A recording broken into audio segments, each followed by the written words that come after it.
Pasintabi po sa mga naghahapunan, maselan po ang sunod naming ibabalita.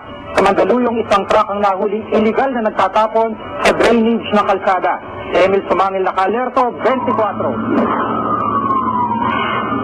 Madaling araw nang itawag ang isang concerned citizen na sumbong sa mga otoridad. Kasama GMA News, sinikutan ang area ng Daambakal sa Mandaluyong City. Pagdating namin sa lugar, isang truck na nakaparada sa madilim na kalsada sa gilid mismo ng isang malaking universidad, Casio Boulevard, ang aming inabutan.